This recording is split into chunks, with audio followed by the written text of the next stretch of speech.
बच्चों नमस्कार। Aspirant coaching institute में आपका स्वागत है।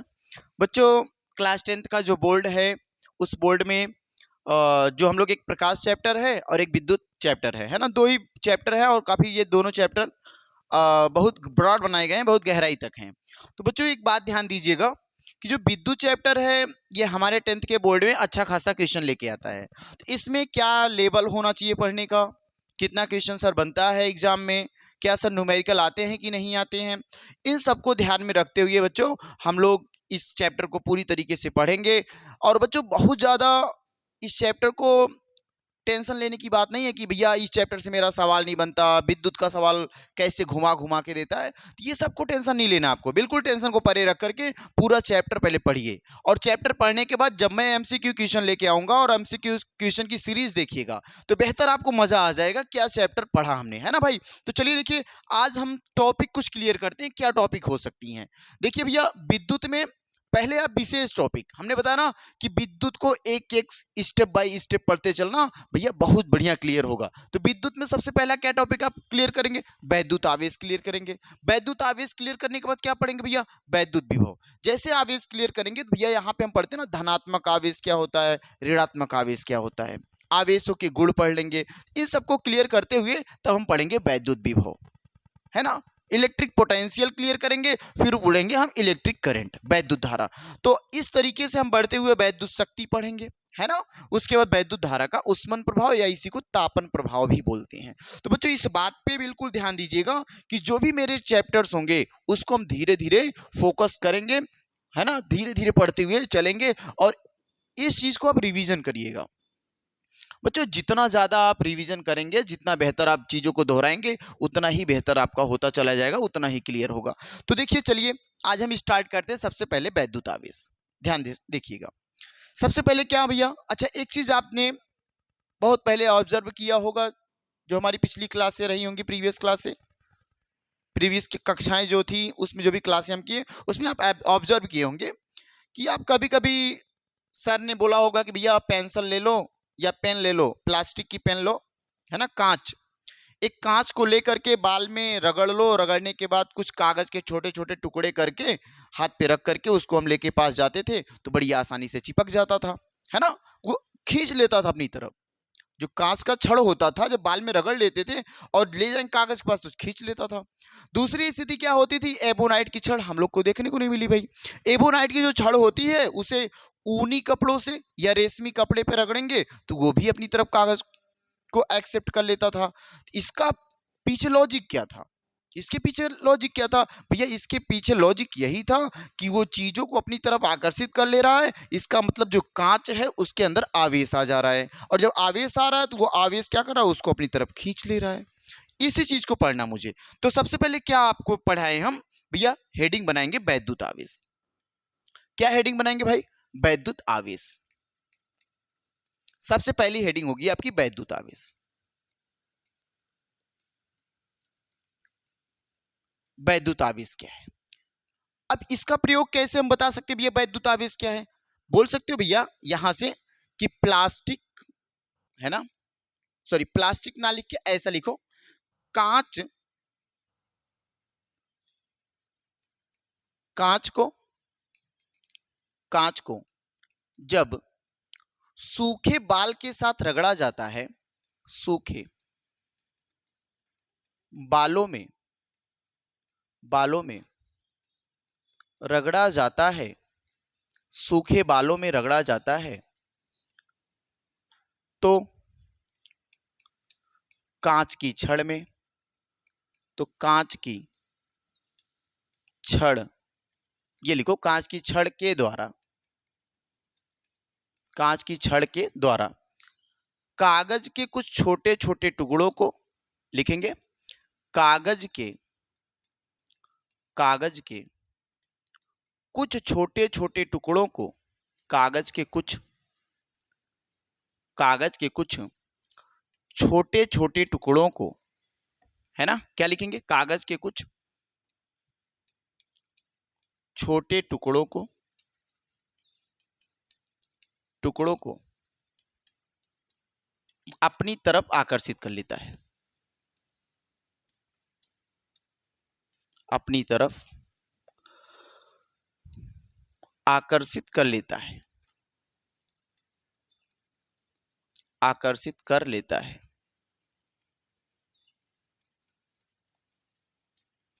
आकर्षित कर ले, ये देखो आकर्षित लिखेंगे यहाँ पे, तरफ आकर्षित कर लेता है ना। कौन आकर्षित कर रहा भाई? बोलोगे सर आकर्षित तो कौन कर रहा है? कांच का टुकड़ा कर रहा है। इसका मतलब उसके अंदर आवेश है कि नहीं? आवेश है। बात समझ भाई ना, आवेश है कि नहीं? बोलोगे बिल्कुल आवेश है, अगर आवेश नहीं आया तो कागज का टुकड़ा हो नहीं पाता। एक चीज और देखना, प्लास्टिक का कंघा जिससे हम बाल बनाते हैं, जो प्लास्टिक का कंघा होता है, अगर उस बाल को बनाओ और ये कहा जाए बाल में हम रगड़ ले प्लास्टिक के कंघे को और सूखे या कुछ कागज के टुकड़ों के पास ले जाएंगे तो वो भी उसको अपनी तरफ आकर्षित कर लेता है। यही रीजन होता है किसका? वैद्युत आवेश का। एक बात याद रखिएगा कि जब हमने, ध्यान से देखना भैया, अच्छा मान लो एक चीज और कि अगर प्लास्टिक का कंघा है, देखो अगर प्लास्टिक की कंघी लेते हैं हम, प्लास्टिक की कंघी, अगर हम प्लास्टिक की कंघी को लेकर के बाल, देखो प्लास्टिक की कंघी को लेकर के कहां ले जाए? कागज के टुकड़े के पास, कागज के टुकड़े के पास। अगर हम प्लास्टिक की कंघी को कागज के टुकड़े के पास लेके जाते हैं ना, तो क्या कागज का टुकड़ा चिपक जाएगा? भैया नहीं चिपकेगा। क्यों नहीं चिपकेगा? क्योंकि पहली स्थिति में भाई जो प्लास्टिक का कंघा है ये उदासीन होता है। जो प्लास्टिक का कंघा वो कैसा होता है? बोलो भैया उदासीन होता है। कैसा होता है? उदासीन होता है। क्यों उदासीन है? बोलोगे सर जी जब तक हम बाल पे नहीं रगड़ेंगे ना तब तक इसके अंदर आवेश नहीं आएंगे, और जब आवेश नहीं आएंगे तो इसका मतलब प्लास्टिक का जो कंघा है वो आवेश रहित है, इसमें आवेश नहीं है। जब आवेश नहीं है तो इसका मतलब ये कागज के टुकड़े को एक्सेप्ट नहीं कर रहा है, अपनी तरफ आकर्षित नहीं कर रहा है। यही कंडीशन होता है कि अगर हमने जब तक बाल में नहीं रगड़ा तब तक प्लास्टिक का कंघा आकर्षित नहीं किया, इसका मतलब बाल में रगड़ने से उसके अंदर चार्ज आया, उसके अंदर आवेश आया, और जब आवेश आएगा तब कागज के टुकड़े को क्या कर लेगा भैया? आकर्षित कर लेगा। तो ये क्या भी आवेश क्या है? अब ये चीज समझ में आई कि प्लास्टिक की कंघी थी, जब तक हमने बाल में नहीं रगड़ा वो उदासीन है, जब रगड़ा तो आवेश आया। तो ये आवेश, इसी को बोलते हैं क्या? आवेश। बात समझ में आई ना कि किसी भी, देखो एक चीज और नोट कर लो, अगर नोट करना चाहो आप तो क्या यहां लिख सकते हैं, रेशमी कपड़े में, ये देखो ऐसे लिख सकते हो, रेशमी कपड़े से, होता ना कि रेशमी कपड़े से या बिल्ली की खाल से एबोनाइट की छड़ को रगड़ने पर, एबोनाइट की छड़ को रगड़ने पर आवेश उत्पन्न हो जाता है एबोनाइट की छड़ में। ऐसी स्थिति में एबोनाइट की छड़ भी कागज के टुकड़े को एक्सेप्ट करने लगती है। इस बात को आप लिखेंगे, रेशमी कपड़े के साथ रगड़ी गई छड़, रेशमी कपड़े के साथ रगड़ी गई छड़, रगड़ी गई छड़, रगड़ी गई छड़ क्या करती भी? रगड़ी गई छड़ ऊनी कपड़े के साथ रगड़ी गई उबेना, देखो ऊनी कपड़े के साथ, ऊनी कपड़े के साथ, कपड़े के साथ रगड़ी गई, ऊनी कपड़े के साथ रगड़ी गई, रगड़ी गई एबोनाइट की छड़,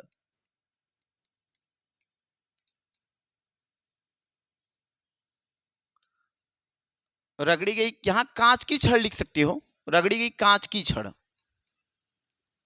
कांच की छड़, और ऊनी कपड़े के साथ रगड़ी गई एबोनाइट, नाइट की छड़,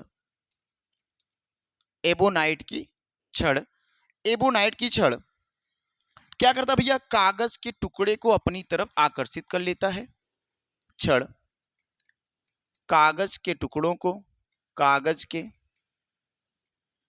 टुकड़ों को, कागज के टुकड़ों को अपनी तरफ, अपनी तरफ, अपनी तरफ आकर्षित कर लेता है, अपनी तरफ आकर्षित कर लेता है, या आकर्षित करने की क्षमता प्राप्त करता है, आकर्षित करने, आकर्षित करने की क्षमता प्राप्त करता है, क्षमता प्राप्त करता है, जिसे जिसे वैद्युत आवेश कहते हैं, जिसे वैद्युत आवेश कहते हैं, जिसे वैद्युत आवेश कहते हैं, जिसे वैद्युत आवेश कहते हैं। यहां तक बात क्लियर है ना कि जब रेशम के कपड़े को कांच के टुकड़े से रगड़ेंगे या एबोनाइट के छड़ को ऊनी कपड़े से रगड़ेंगे तो उसके अंदर जो आवेश उत्पन्न होगा भैया, उसी को हम क्या बोलते हैं, उसी को हम वैद्युत आवेश बोलते हैं। क्लियर ना, या आकर्षित करने की क्षमता को हम वैद्युत आवेश बोलते हैं। यहां तक बात क्लियर है ना, यहां तक बात क्लियर है तो आगे देखते हैं। अगर ये बात पूरी तरीके से आपको क्लियर है तो यहां देखिए क्या होता है, वैद्युत आवेश के प्रकार, या ऐसा लिख सकते हो क्या भी, वैद्युत आवेश के प्रकार।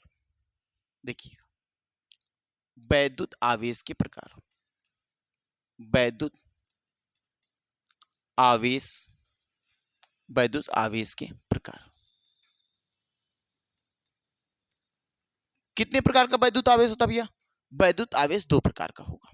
कौन कौन सा, पहला होता भाई, पहला होता है धनात्मक आवेश, एक होता है धनात्मक आवेश। एक कैसा होता भाई, एक धनात्मक आवेश, और एक क्या होता है, एक ऋणात्मक आवेश, दूसरा ऋणात्मक आवेश, ऋणात्मक आवेश। अब आपको पता चल गया ना आवेश कितने प्रकार के होंगे भैया, आवेश दो प्रकार के होते हैं, एक धनात्मक आवेश होता है, एक ऋणात्मक आवेश होता है। धनात्मक आवेश कैसे बनता है भाई, इस बात को नोट करिएगा कि धनात्मक आवेश कैसे बनता है। लिख पाएंगे कांच की छड़ द्वारा, देखो यहां लिख लो, कांच की छड़ द्वारा, कांच की छड़ द्वारा उपार्जित आवेश,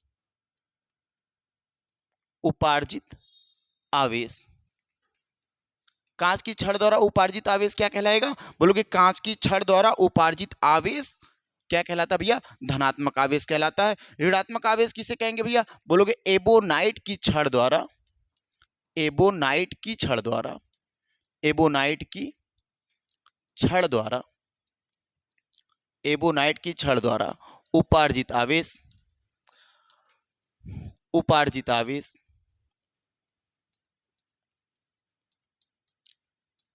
उपार्जित आवेश।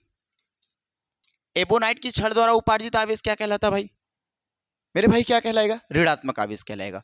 अब एक चीज समझ आया होगा ना, ऋणात्मक आवेश कैसा आता है भाई, एबोनाइट की छड़ द्वारा ऋणात्मक आवेश आता है और कांच की छड़ द्वारा धनात्मक आवेश आता है। क्लियर है ना। अब एक चीज और हेडिंग बनाइएगा, अगली हेडिंग हम लिखेंगे इसमें, लिखिए इसमें लिखिए भैया वैद्युत आवेश के गुण, हेडिंग बनाएंगे वैद्युत आवेशों के गुण, वैद्युत आवेशों के गुण, वैद्युत आवेशों के गुण। कितने वैद्युत आवेश है भैया, दो हैं। कौन कौन से भाई, बोलोगे सर एक होता है ऋणात्मक आवेश और एक होता धनात्मक आवेश। अब याद रखिएगा एक क्या करेगा भाई, यहां ध्यान से देख लो पहले, एक धनात्मक आवेश और एक ऋणात्मक आवेश, इन दोनों के बीच में क्या होगा भैया, इन दोनों के बीच में अट्रैक्शन होगा, आकर्षण होगा, है ना। इन दोनों के बीच में क्या होगा, बोलोगे इन दोनों के बीच में भैया आकर्षण होगा। कहने का मतलब ये हुआ कि अगर विपरीत आवेश हैं, माने दोनों अपोजिट चार्ज हैं, विपरीत आवेश हैं, तो उनके बीच में क्या होगा भैया, अट्रैक्शन होगा। जबकि अगर भैया सेम चार्ज रख दिया जाए, माने अगर हमने सेम चार्ज रख दिया, इसके बीच रिपेल होगा या प्रतिकर्षण होगा, रिपेल होगा या क्या बोलेंगे भैया, प्रतिकर्षण होगा। इस बात को ध्यान दीजिएगा। क्या पॉजिटिव पॉजिटिव के बीच में ही हो सकता है क्या, नहीं भैया, निगेटिव निगेटिव के बीच में भी हो सकता है, निगेटिव निगेटिव के बीच में भी प्रतिकर्षण होता है, पॉजिटिव पॉजिटिव के बीच में भी प्रतिकर्षण होता है। जबकि भैया पॉजिटिव निगेटिव के बीच में आकर्षण होता है या निगेटिव पॉजिटिव के बीच में आकर्षण होता है, तो बात क्लियर हो जाएगी ना। क्या आप वैद्युत आवेश के कितने गुण हो सकते हैं भैया? 2 गुण होंगे। कौन कौन से? बोलोगे भैया विपरीत आवेश एक दूसरे को आकर्षित करते हैं, जबकि जो समान आवेश होते हैं वो एक दूसरे को दूर हटाते हैं, प्रतिकर्षित करते हैं, रिपेल करते हैं। ध्यान से इस बात को नोट कर लीजिएगा। क्या नोट करेंगे भाई? नोट करिएगा क्या? विपरीत आवेश लिखना, विपरीत आवेश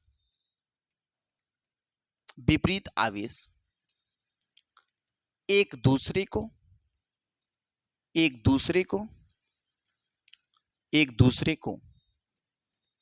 आकर्षित करते हैं, एक दूसरे को आकर्षित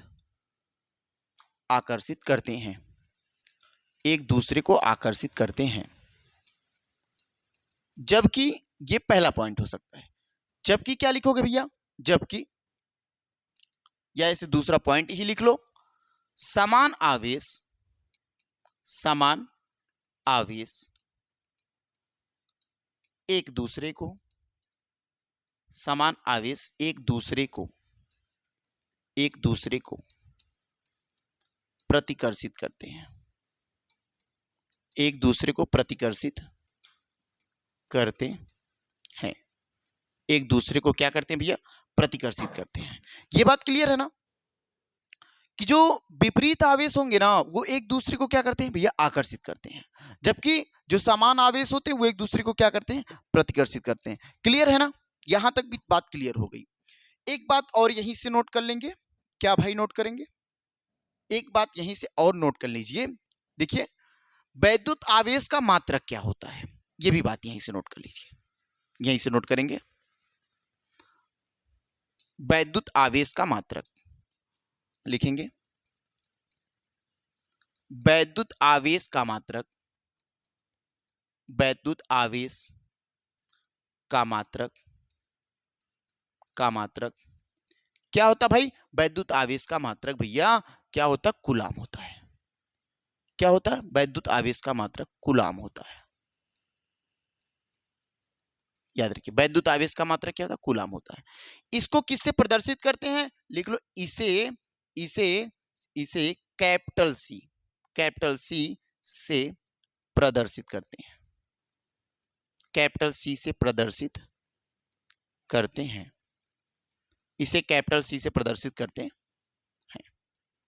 यहां तक बात क्लियर है ना? वैद्युत आवेश का मात्रक क्या होता है भैया? कूलाम होता है। इसे किससे प्रदर्शित करते हैं? इसे सी से प्रदर्शित करते हैं, वो भी कैपिटल सी से, स्मॉल सी मत बनाना, कैपिटल सी से प्रदर्शित करते हैं। तो ये दोनों गुण क्लियर हो जाएंगे ना, है ना? अगर हम आपसे एक सवाल पूछ ले भाई, एक कूलाम किसे बोलेंगे? एक बात अगर हम आपसे बोले कि एक कूलाम किसे बोलेंगे, तब क्या आएगा? ध्यान से देखना। तब भैया एक कूलाम, सवाल लिखना, एक कूलाम वैद्युत आवेश की वह मात्रा है, एक कूलाम वैद्युत आवेश की वह मात्रा है, वैद्युत आवेश की वह मात्रा है, वैद्युत आवेश की वह मात्रा है जो, देखो लिखो, जो उससे 1 मीटर दूरी पर, जो उससे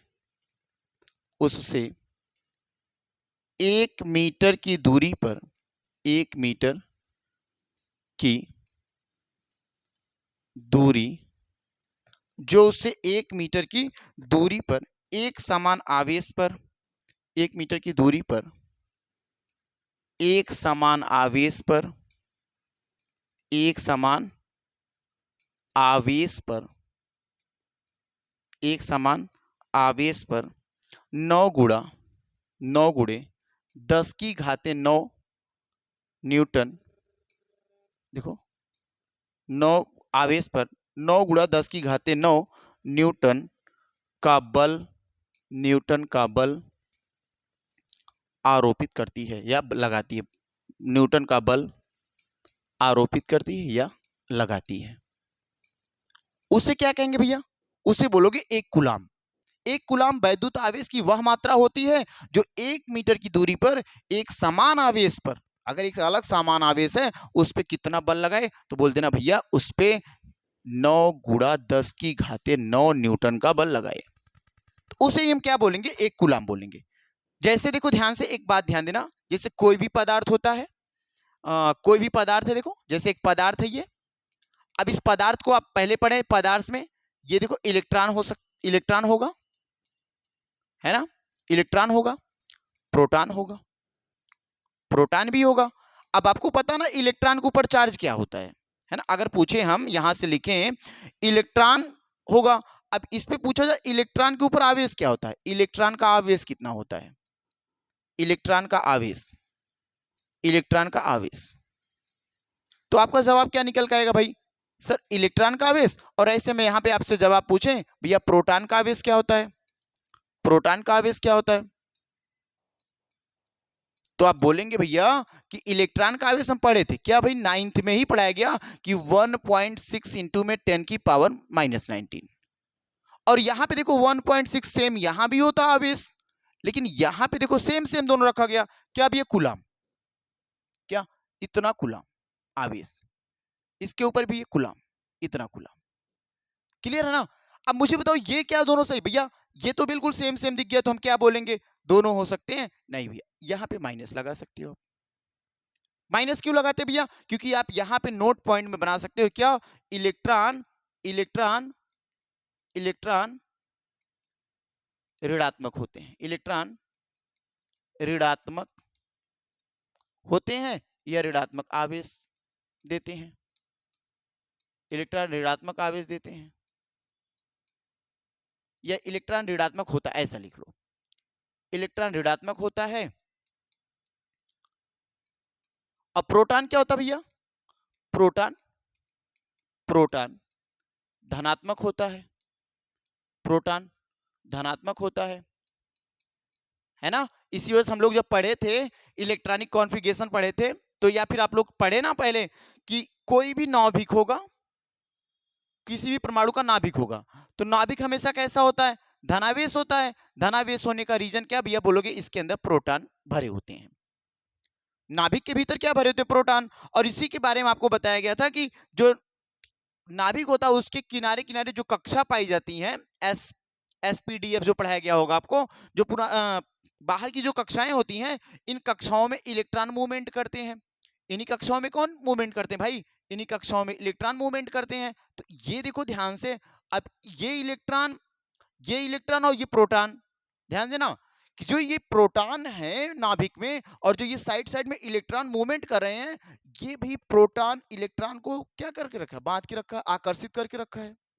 यही आकर्षण है, यही देखो कहा गया कि जो विपरीत आवेश होते हैं वो एक दूसरे को क्या करते हैं, आकर्षित करते हैं। तो यहाँ पे नाभिक में प्रोटॉन पॉजिटिव नाभिक को बना के रखा है, नाभिक धनावेश, है ना, लिखते ना कि नाभिक धनावेशित होता है, नाभिक, नाभिक कैसा होता है भाई, नाभिक धनावेशित होता है। नाभिक परमाणु का जो नाभिक होता है, नाभिक धनावेशित होता है। और धनावेशित होने का कारण क्या है, नाभिक जो होता है धनावेशित होता है, और धनावेशित होने का कारण क्या है, धनावेशित होता है। अब धनावेशित होने का कारण क्या है, बोलो कि नाभिक धनावेशित होता है, इसके पीछे कारण है कि वहां पे प्रोटॉन पाया जाता है, वहां पे क्या पाया जाता है, कारण क्या है, प्रोटॉन, है ना। क्या भाई प्रोटॉन के अलावा कुछ और नाभिक में पाया जाता है क्या, भैया प्रोटॉन के अलावा न्यूट्रॉन भी पढ़े हम तो। अच्छा न्यूट्रॉन अगर पढ़े तो न्यूट्रॉन के ऊपर चार्ज पड़े होंगे, ये उदासीन होता है, न्यूट्रल होता है, तो इसका मतलब नाभिक के अंदर जो न्यूट्रॉन होता है वो अपना चार्ज दे नहीं पाता, इस वजह से प्रोटॉन के चार्ज से ही नाभिक क्या होता है, धनावेशित होता है। यहां तक बात क्लियर है ना आपको, देखो यहां तक बात क्लियर है, तो आगे पढ़ते हैं। आगे क्या पढ़ ले भाई, एक और बात पढ़ लो, चलो ध्यान से देखो आगे क्या ना, जैसे एक कहा गया एक कूलाम का जो आवेश होता है, एक कूलाम का जो आवेश होता है वो इलेक्ट्रॉन के आवेश और प्रोटॉन के आवेश से भी ज्यादा होता है। इस बात को भी नोट पॉइंट बना के लिखेंगे, क्या लिख लेंगे, कूलाम का लिखो यहां, नोट बना के लिखेंगे, कूलाम यहां लिख लो, कूलाम नामक वैद्युत आवेश, कूलाम नामक नामक वैद्युत आवेश कूलाम नामक वैद्युत आवेश, कूलाम नामक वैद्युत आवेश का मात्रक, कूलाम नामक वैद्युत आवेश का मात्रक, आवेश का मात्रक, है ना, कूलाम नामक वैद्युत आवेश का मात्रक क्या होता है भैया? एक प्रोटॉन, एक प्रोटॉन एवं इलेक्ट्रॉन, एक प्रोटॉन एवं एक इलेक्ट्रॉन, एक इलेक्ट्रॉन, एक प्रोटॉन एवं एक इलेक्ट्रॉन, इलेक्ट्रॉन के आवेश, के आवेश, एक प्रोटॉन और एक इलेक्ट्रॉन के आवेश से भी बड़ा हो, से भी बड़ा है। कहने का मतलब जो एक कूलाम का आवेश होता है, जो आवेश है वैद्युत आवेश का मात्रक कूलाम है, इसके ऊपर जो चार्ज होता है वो एक प्रोटॉन और एक इलेक्ट्रॉन से भी बड़ा होता है। ये बात क्लियर है ना? आगे इसी में और एक चीज देखो, यहीं से एक सवाल बनता है। क्या सवाल बनता है भाई? एक सवाल लिख लो तुम लोग, एक सवाल एनसीईआरटी का सवाल है, ये क्वेश्चन नोट करेंगे। लिखा, क्या लिखा? आवेश के एक कूलाम, एक क्वेश्चन लिखना, एनसीईआरटी का सवाल है किताब का, एक लिखना, एक ये लिखो आवेश के एक कूलाम, सवाल लिखना, आवेश के एक कूलाम, आवेश के एक कूलाम, सवाल है ना, आवेश के एक कूलाम को बनाने वाले, आवेश के कूलाम, आवेश के एक कूलाम को, आवेश के कूलाम को बनाने वाले, बनाने वाले इलेक्ट्रॉनों की संख्या, बनाने वाले इलेक्ट्रॉनों की, बनाने वाले इलेक्ट्रॉनों की संख्या की गणना कीजिए, बनाने वाले इलेक्ट्रॉनों की संख्या की गणना कीजिए। अब ये कैसे निकलेगा भाई? एक चीज और ध्यान दीजिएगा, आवेश बराबर जैसे पढ़े हो ना, Q equal to n e, n e, ये पढ़े हो फार्मूला, या फिर इस चीज को भी हम आगे पढ़ेंगे तो ये Q बराबर एन ई। Q क्या भैया? आवेश की मात्रा, देखो आवेश, है ना, N क्या है? इलेक्ट्रॉनों की संख्या, इलेक्ट्रॉनों की संख्या, है ना, जबकि भैया ये E क्या है? E क्या है? ये भैया इलेक्ट्रॉन का आवेश हो जाएगा, इलेक्ट्रॉन है, खुद इलेक्ट्रॉन है, या इलेक्ट्रॉन का आवेश बोल सकते हैं, यहाँ पे इलेक्ट्रॉन का आवेश बोल सकते हैं, ऐसा ये आवेश है, आवेश की संख्या या इलेक्ट्रॉन हो जाएगा। तो अगर हम पूछे कितने कूलाम की बात करा, देखो सवाल में यहाँ पे कह रहा है एक कूलाम की बात कर रखा आपसे, एक कूलाम की बात करके रखा है, क्या पूछा? इलेक्ट्रॉनों की संख्या पूछ के रखा है। इलेक्ट्रॉन संख्या पूछने का अर्थ क्या भैया? एन का बराबर पूछ रहा है आपसे, है ना, एन पूछ रहा है। यहाँ पे क्या दिया? क्यू बराबर क्या दिया? बोलोगे क्यू बराबर भैया एक कूलाम दिया गया है ना, तो इलेक्ट्रॉन की संख्या निकालनी है, तो हमें फार्मूला पता ना क्या भैया? फार्मूला यही है कि Q equal to n e, Q equal to n e. Q का मान देखो क्या दिया? एक कूलाम दिया है, या यहाँ पे एक कूलाम का हम एक लिख सकते हैं, एक दिया है, बराबर देखो n, नंबर ऑफ इलेक्ट्रॉन दिए नहीं भैया, नंबर ऑफ इलेक्ट्रॉन नहीं दिए, एक इलेक्ट्रॉन के ऊपर चार्ज होता है 1.6 इंटू में 10 की पावर -19। ये बात क्लियर है ना? अगर ये वैल्यू गुणे में इधर आके भाग करेगी तो बोलोगे एक बटे भैया हो जाएगा 1.6 इंटू में 10 की पावर 19, और ये बराबर हो जाएगा n। अगर मैं इस पावर वाली 10 की पावर 19 को ऊपर ले जाऊंगा, बोलोगे भैया जब भी नीचे की वैल्यू अगर ऋणात्मक पावर ऊपर जाता धनात्मक बनेगा, लिखोगे 10 की पावर प्लस का 19 लिख ले जाओगे ना, और नीचे क्या भैया 1.6 है, 1.6 है। अगर हम आपसे बोलें भाई ध्यान से देखना, क्या एक बात ध्यान देना, अगर मैं 2 का गुणा 2 बार किया तो भैया इसका आंसर क्या लिखा जाता? 2 की पावर 2। अगर 2 का गुणा मैं 3 बार कर लेता हूं, अगर 2 का गुणा 3 बार कर लेता हूं तो भैया 2 की पावर 3। अगर ऐसे हम 2 का गुणा 4 बार कर लिए होंगे, 2 का गुणा 4 बार कर लिए होंगे तो लिखोगे पावर 2 का 4, है ना भाई? क्या भैया यहाँ पे क्या लिखा होगा ना, 10 का गुणा कितनी बार बोलोगे, 10 का गुणा सर जी 19 बार हुआ होगा, इस वजह से ये लिखा होगा 10 की पावर 19। यहां तक बात क्लियर है ना? अगर यहां बात भैया क्लियर है तो क्या एक बात आपसे मैं बोलूं भैया, क्या एक बात मैं यहाँ पे लिख सकता हूं, क्या लिख सकता हूं कि 1 पॉइंट इंटू, देखो 1 इंटू में 10 लिख दूं और यहाँ पे 10 18 लिख दूं तो कोई दिक्कत आएगी क्या? भैया बोलोगे यहाँ तो कोई दिक्कत नहीं है। काहे कोई दिक्कत नहीं हुई भैया? एक बार बाहर निकाल लिए तो 19 था, एक बाहर निकल गया, 18 बच गया।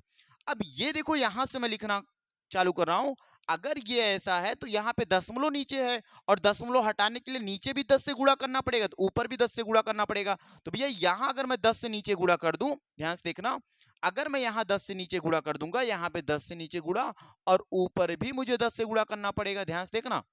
तो इस 10 एक में 10, 10 दहा में 100, ऊपर क्या हो जाएगा भैया 100 हो गया, 100 गुणा 10 की पावर क्या है भैया 18, नीचे क्या हो जाएगा भैया 1.6 में 10 से गुणा करूंगा ना 16 बन जाएगा, 16 बन जाएगा। क्लियर है? अब इसको काट के देख लो भाई, अगर हम भैया इसको काटेंगे तो काटने के बाद क्या बनेगा, बोलोगे भैया यहां काटोगे दो, दो देखो 2 8 में 16, यहां काटोगे भैया ये कट के भैया 50 हो जाएगा, 2 से काटेंगे, यहां काटोगे 2 चौक 8, यहां काटोगे भैया 2 25 में 100, अब मुझे सॉरी 2 25 में 50, ये इतना बचा। अब क्या ये भाग जा सकती? नहीं भाई नहीं जाएगी। तो अब अगर हम 25 में 4 से भाग लगाएं तो बोलोगे 4 छक 24, 4 छक 24, दशमलव लगाएंगे 1 बचा, 10 हो जाएगा, 4 दूनी 8, यहाँ क्या बचे भैया 8 में 2 जोड़ेंगे 10, 2 बचा और यहाँ पे एक और जीरो, 4 पंचे भैया 20 और यहाँ पे देखो क्या बचा हुआ आगे इनटू में 10 की पावर 18। ये क्या भाई, ये क्या आया भैया, ये आया इलेक्ट्रॉनों की संख्या। ये क्या निकल के आया मेरे भाई, बोलोगे भैया ये तो इलेक्ट्रॉनों की संख्या निकल के आई, यहां पे हम लिखेंगे इलेक्ट्रॉनों की संख्या, इलेक्ट्रॉनों की संख्या, इलेक्ट्रॉनों की संख्या।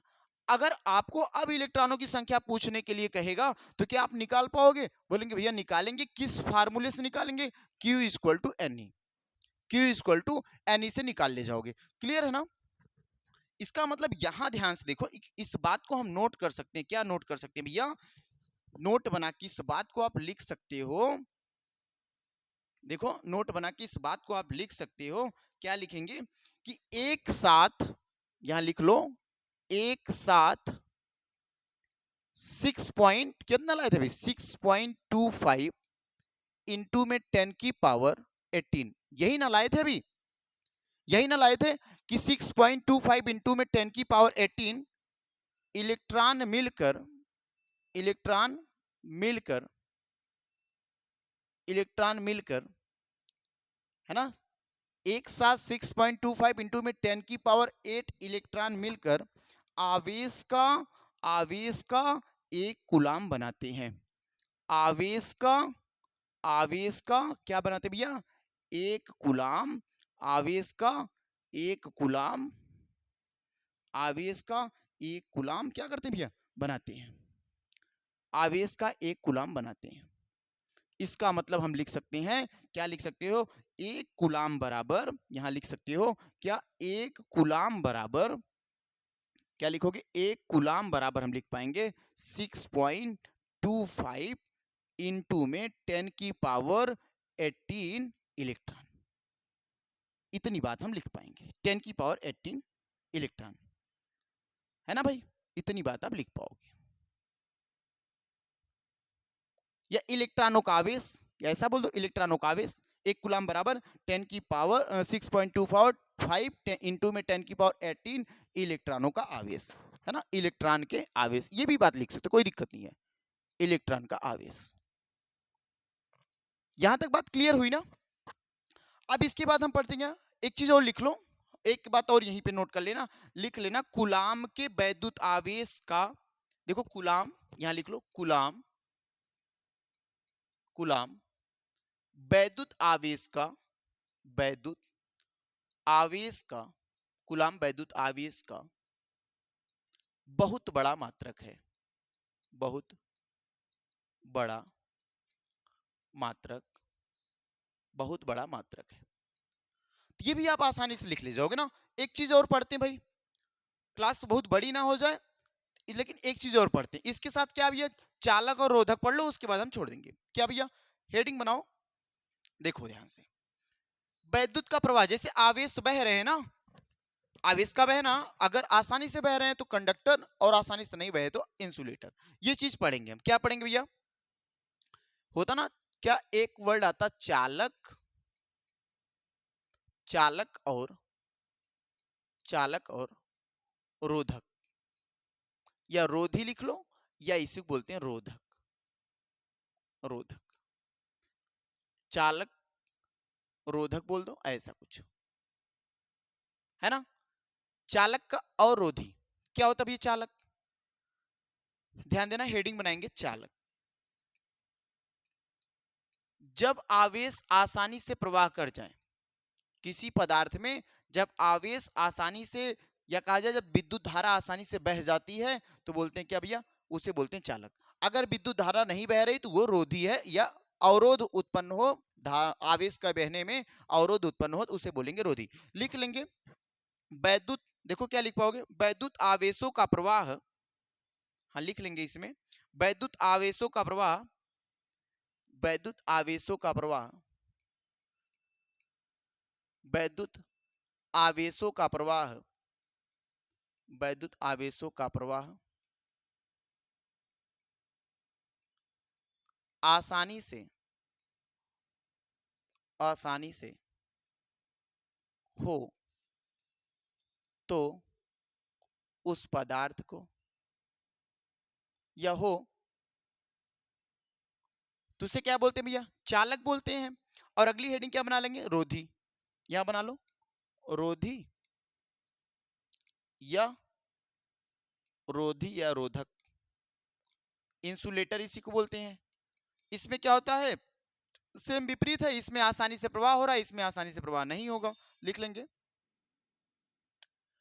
वैद्युत आवेशों का प्रवाह, वैद्युत आवेशों का प्रवाह, वैद्युत आवेशों का प्रवाह आसानी से, आसानी से, आसानी से ना हो सके, या आसानी से ना हो, लिखो बस डायरेक्ट हो जाएगा ना। वैद्युत आवेशों का प्रवाह आसानी से ना हो तो वहां होता है रोधी या रोधक, और जहां पे वैद्युत आवेशों का प्रवाह आसानी से हो जाए वहां पे क्या होता, चालक। अब यहीं से देखो एक अगला टॉपिक बनता ना, वे पदार्थ जिसमें से विद्युत के आवेश प्रवाहित हो जाए वो विद्युत धारा कहलाता है। ये पढ़ेंगे आगे, विद्युत आवेश क्या होगा। अच्छा, चालक में जैसे यहाँ पे अगर हम उदाहरण लिखना चाहें, कुछ एग्जाम्पल देना चाहें भैया, तो बोल सकते हो क्या क्या हो सकता है भैया। यहाँ पे हम लोग सकते लोहा हो सकता है ना भाई, चांदी हो सकता है। सबसे बढ़िया चालक किसमें होता है, इस बात को कल नोट कर लेंगे, चांदी होता है भैया। और बताओ, एल्युमिनियम हो जाएगा, एल्यूमिनियम हो जाएगा, है ना, एल्यूमिनियम हो जाएगा,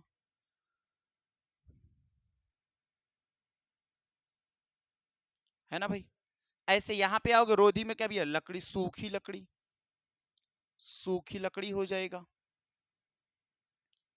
है ना। यहाँ पे और क्या सब भैया, प्लास्टिक हो सकता है, प्लास्टिक हो सकता है।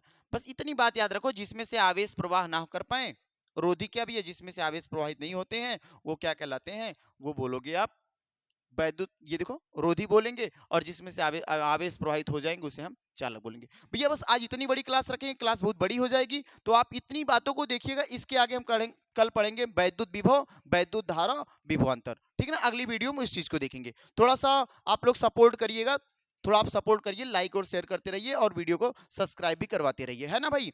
तो चलिए ठीक है, आज इतनी बड़ी क्लास रखेंगे भैया। एक बात याद रखना, अगली क्लास स्टार्ट करने से पहले इन चीजों को रिवाइज कर लेना, और जितना बेहतर जिस बच्चे का रिवीजन हुआ रहेगा वो उतना ही बेहतर अगली क्लास को समझ पाएगा। तो ठीक है, आज के लिए इतना ही, धन्यवाद सभी को भाई।